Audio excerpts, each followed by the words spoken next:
오늘 함께 나눌 말씀은 누가복음 1장 5절에서 7절까지의 말씀입니다.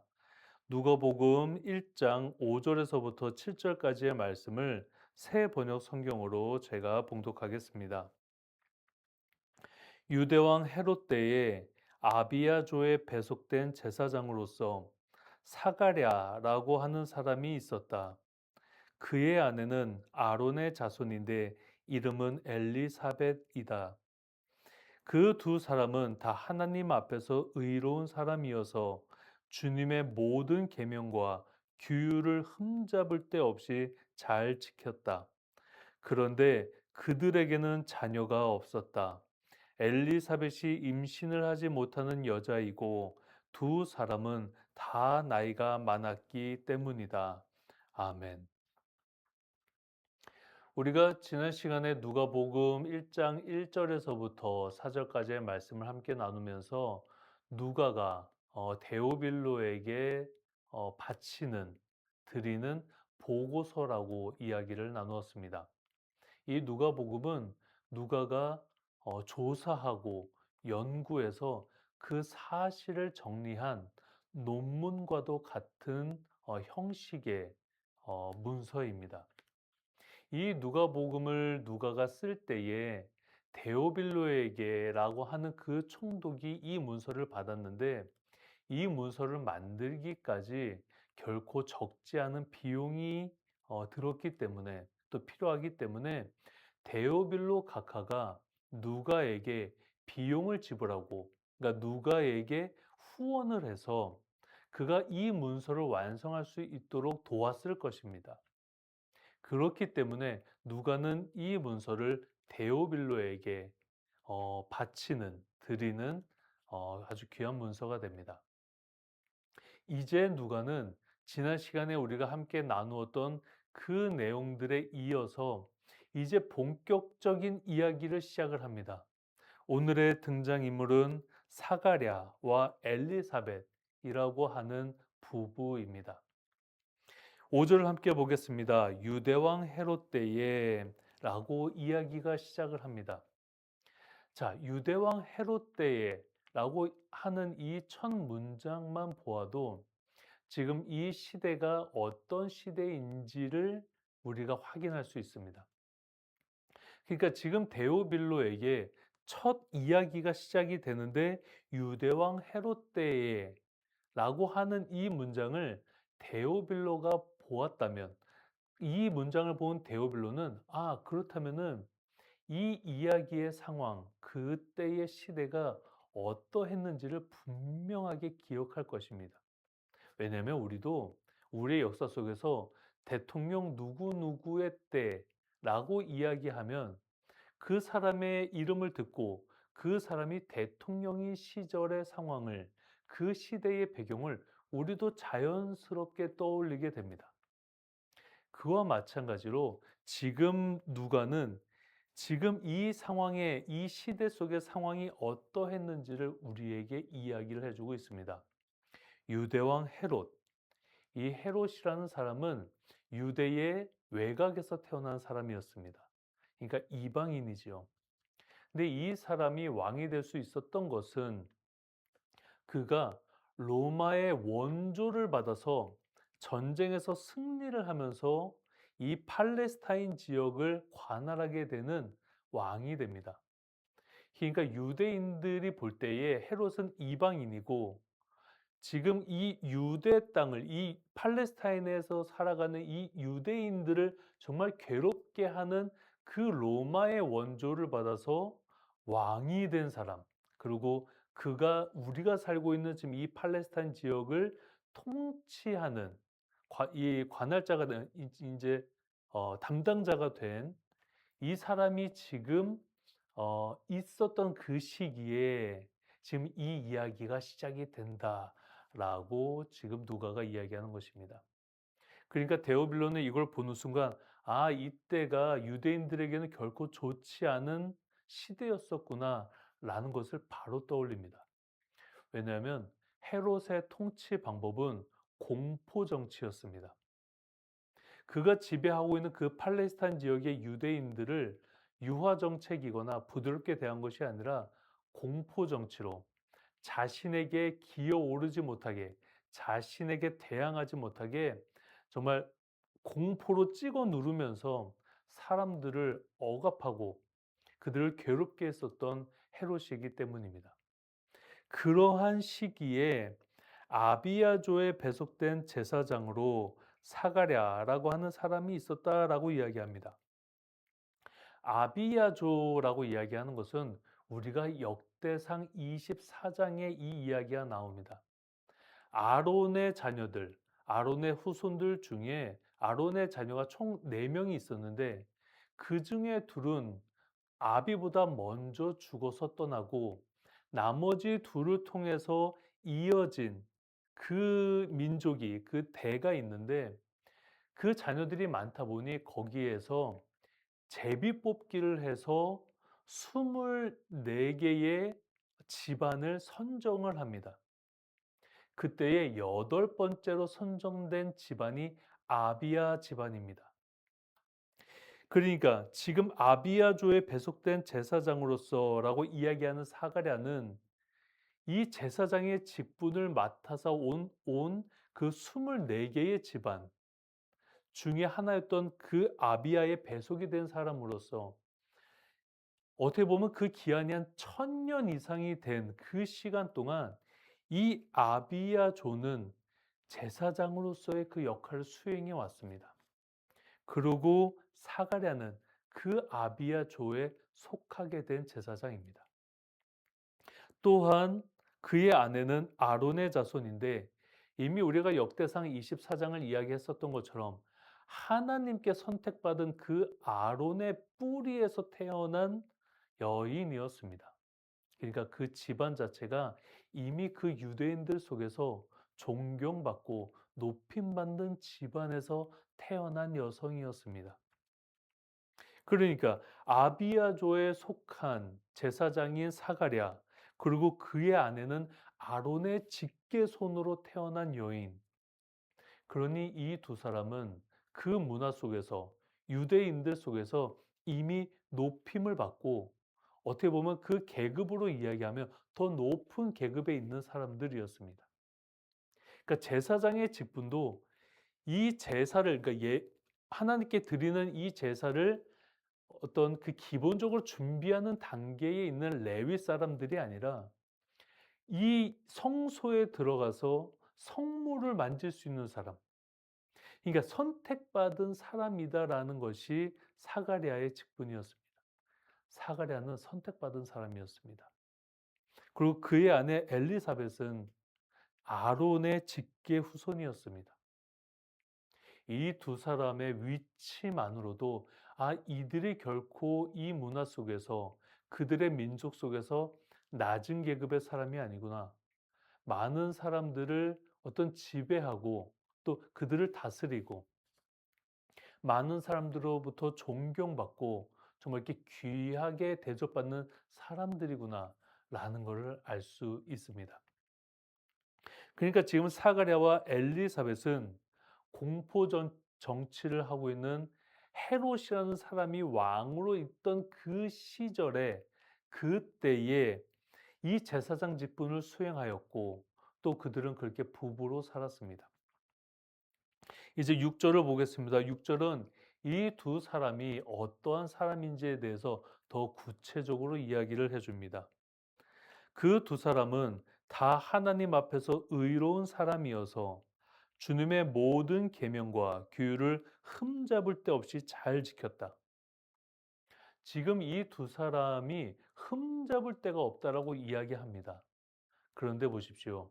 지금 서두에서 말씀을 드렸던 것처럼 유대왕 헤롯 때에 지금 이 사람들이 흠잡을 데 없이 지켰다라는 것입니다. 지금 어떻게 보면 자신들을 독재하고 있는 독재자가 있는 그 시절 속에서 그 시대에서 하나님 앞에서 정말 나를 지켜보는 그 수많은 사람들이 볼 때에 이 사람들은 흠을 잡을 데가 없다라고 말할 정도의 삶을 살았다면 그들이 어떤 삶을 살았겠습니까? 우리가 감히 예상하기 힘들 정도의 정말 성실함과 정직함과 성결함으로 이 두 사람이 살았을 것입니다. 그래서 우리는 이 두 사람의 삶에 더 어떤 감정이 이입되고 이 두 사람이 어떤 삶을 살았을까를 더 깊이 있게 떠올려 보게 됩니다. 그렇게 해서 이 두 사람이 주님의 모든 계명과 규율, 규율을 흠잡을 데 없이 지켰다라고 하는데 그들이 지켰던 것이 무엇입니까? 율법이었지요. 그 율법을 정말 흠잡을 데 없이 지켰다. 그 율법의 조항들을 하나하나 어기지 않기 위해서 날마다 조심하면서 살았을 것입니다. 날마다 깨어있는 정신으로 살았을 것입니다. 유대왕 헤롯이 다스리는 그 시대 속에서 내가 이 계명과 규율을 어떻게 어기지 않고 지킬 수 있을까를 정말 날마다 고민하면서 그 지혜를 구하면서 이 두 사람이 살았을 것입니다. 정말 얼마나 고생했겠습니까? 나를 지금 지배하는 헤롯이 지켜보고 있는데 그 지켜보는 가운데에서도 제사장의 직분을 수행해야 하고 나의 아내를 지켜야 하고 나의 민족을 지켜야 하는 그 사가랴의 그 무게감, 그 삶의 짐, 그가 지고 있었던 십자가를 우리가 느낄 수 있어야 합니다. 그런데 7절은 이 두 사람에게 더 큰 고통이 있음을 이야기합니다. 그런데 그들에게는 자녀가 없었다. 엘리사벳이 임신을 하지 못하는 여자이고 두 사람은 다 나이가 많았기 때문이다. 그런데 이 두 사람에게는 자녀가 없었습니다.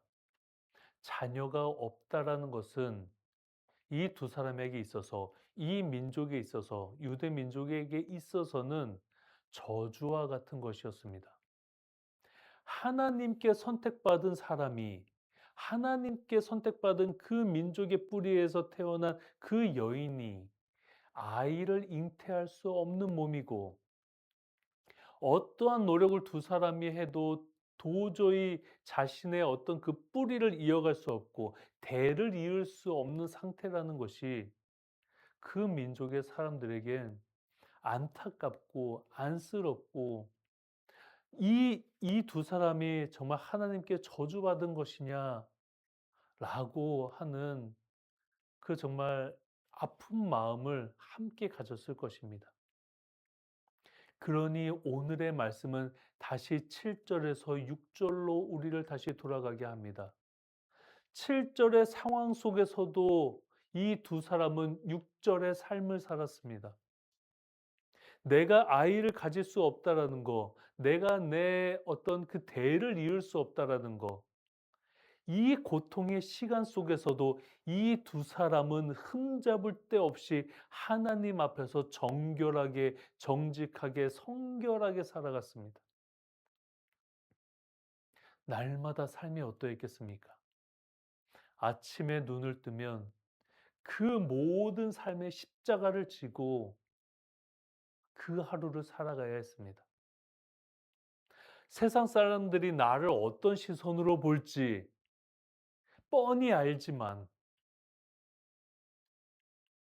그 속에서 내 믿음을 하나님을 향한 그 신실한 마음을 저버리지 아니하고 그렇게 하루하루를 살았습니다.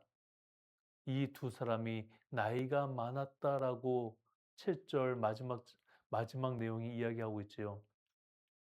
이 두 사람이 젊은 날에 결혼을 했다면 그들이 나이가 들어서 아무것도 할 수 없는 그 나이가 될 때까지 하나님 앞에서 날마다 신실함으로 살았습니다. 날마다 정직함으로 성결하게 나를 지으신 나의 주님을 의지하며 그렇게 날마다 무릎 꿇고 기도하며 그 어려운 삶의 시간을 살았을 것입니다. 그러니 5절의 내용과 7절의 내용이 이 6절의 두 사람의 삶을 더욱더 깊이 있게 들여다보게 합니다. 사랑하는 성도 여러분, 우리는 날마다 어떻게 살아가고 있습니까? 날마다 내 삶에 어려움도 없게 해주시고 힘듦도 없게 해주시고 그저 날마다 기쁨만 가득하고 어떠한 불평할 것도 없이 살아가는 그런 삶을 만들어 달라고 우리는 기도하지 않습니까? 그런데 우리는 실제 삶이 어떻습니까? 날마다 어렵습니다. 날마다 힘듭니다. 세상 사람들, 기독교인들 욕합니다. 그러한 가운데서 우리 신앙 지키면서 살아가고 있습니다. 우리의 삶이 그러합니다. 사가랴와 엘리사벳처럼 이렇게 어려운 시대 속에서 어려운 환경 속에서 나라의 어려움과 자기 개인의 그 어려운 상황을 다 짊어지고 주님을 의지하며 살아갑니다. 우리는 이 두 사람을 본받아야 합니다. 이 두 사람이 우리에게 시사하는 바가 너무나 큽니다. 지금 오늘날의 우리의 시대는 그래도 조금 좋아진 시대에 살아가고 있습니다. 나라가 많이 좋아졌습니다. 저는 그렇게 생각합니다. 많은 사람들이 더 부자가 되어가고 있고 그 삶이 더 나아지고 있습니다. 세상에 더 정의로움이 세워지고 있고 더 바른 방향으로 나아가고 있다라고 저는 생각합니다. 그렇게 생각하지 않는 분들도 계시겠지만 저는 그렇게 생각합니다.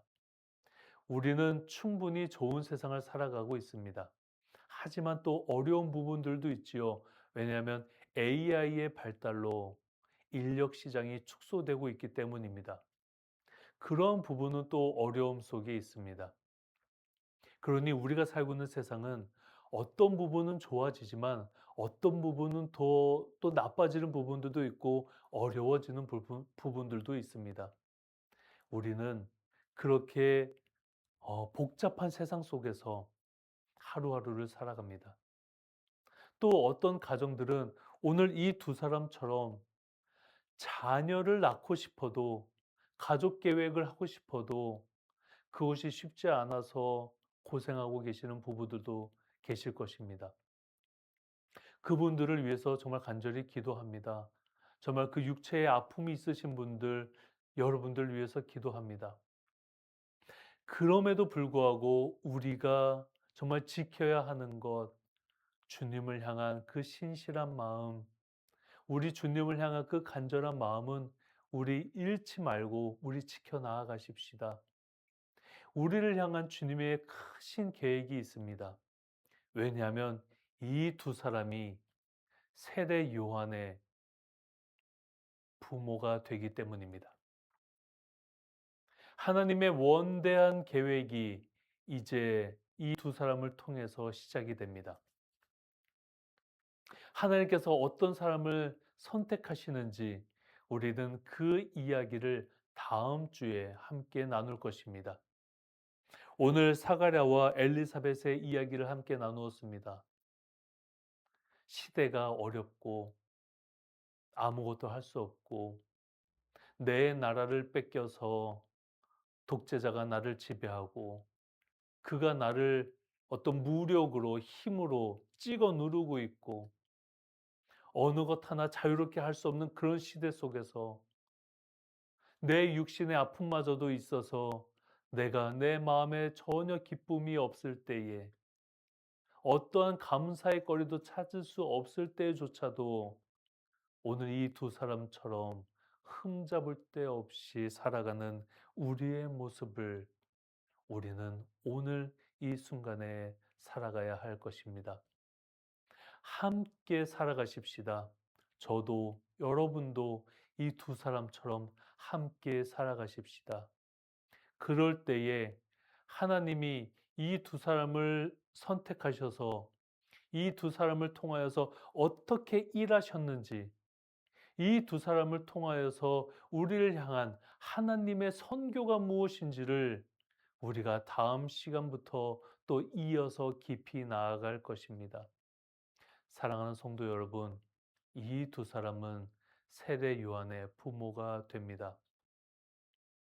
우리가 절망 가운데 있을지라도 결코 그것이 영원하지 않음은 주님께서 우리를 다시 세워주실 것이기 때문입니다. 한 주간도 우리 실망하지 않고 좌절하지 않고 아무리 어려운 상황 속에 있을지라도 우리 힘내어서 살아가 보십시다. 그렇게 하루하루, 일주일, 한 달, 1년 정말 그 긴 시간을 이 두 사람을 본받아 우리도 흠없이 주님 앞에서 정직함으로, 주님 앞에서 성실함으로, 주님 앞에서 성결함으로 살아가십시다. 그럴 때 우리를 통하여서 역사하시는 주님을 우리 모두 만나게 될 것입니다. 기도하겠습니다. 하나님 아버지, 이제 누가는 하나님의 일하심을, 하나님의 역사하심을, 우리를 향한 하나님의 선교를 이제 그 이야기를 시작합니다.